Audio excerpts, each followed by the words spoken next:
When I first heard the phrase, "you create your own reality," I felt so empowered and inspired. If I create my reality, then I can shape my experiences. I can use my focus, imagination, and emotions to attract what I want and to avoid what I don't want.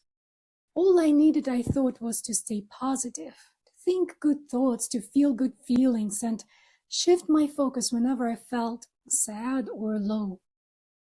And while that sounded wonderful at first, very quickly it started to feel heavy, even disempowering. I found myself micromanaging my thoughts and my feelings, terrified that one negative emotion could ruin my manifestations. I started to judge my experience, believing that I am to blame for the unfortunate events happening in my life. I blamed myself for the thoughts and the feelings that I just couldn't seem to shift.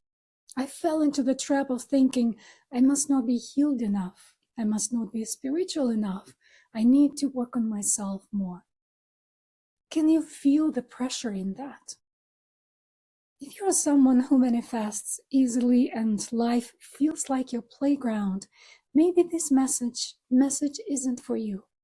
But if you've been trying, working on yourself, visualizing, clearing limiting beliefs, and still not seeing the results that you hoped for, and you blame yourself, then this might help. Because I've been there. When things went well, I felt powerful and magical. But when they didn't, I felt like I was doing something wrong. I doubted myself, my worthiness, even my abilities. I was asking myself, why isn't this working? Why am I still attracting the same patterns, the same people into my life? Why does money still feel so far away, even though I've done so much inner work?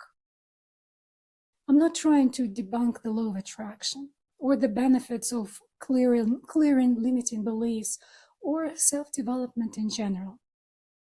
Those things are valuable. My point is this. It's not that we don't create at all, but we're not the ones in full control of reality. And believing that we're fully in control, thinking that if we just think enough positive thoughts or heal enough past wounds, we can create everything perfectly, can be very disempowering. The truth is, if our everyday personalities with all our fears and doubts and insecurities truly created every detail of life, we'd be in constant chaos. We wouldn't survive for long. Our anxious thoughts alone would destroy us. Yet life carries on, and despite all our limitations, we exist. So why? Through meditation and working with so many clients in deep hypnosis, I've realized that there is a higher intelligence that's guiding everything. Something wise, something loving and infinitely patient. You can call it your soul, the universe, God, or higher power, or your higher self. That power knows what we need for our growth and fulfillment. And that power orchestrates experiences, people, and lessons to guide us towards sovereignty, towards our truth and wholeness, using the path of least resistance. Sometimes that path brings joy. Sometimes it brings challenge. But always it's working for you, not against you. Once I realized this, I felt huge relief. I didn't have to police my thoughts anymore. I didn't have to fear that one bad mood would ruin my future.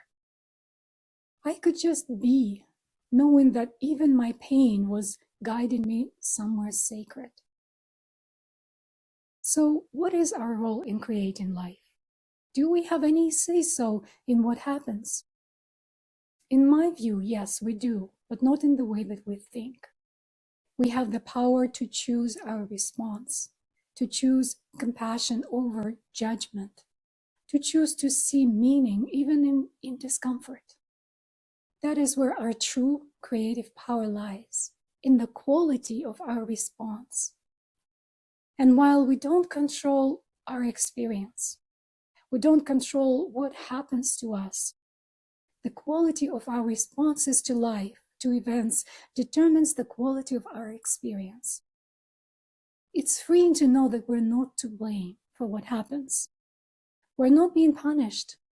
We are guided. We are supported.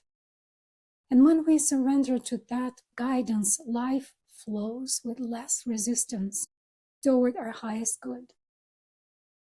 Here's an affirmation that you can use to anchor this realization. I surrender to the higher power that guides me. I trust that I'm always on the right path. I release the need to fix or control my life. Everything I experience serves my highest good and the good of all.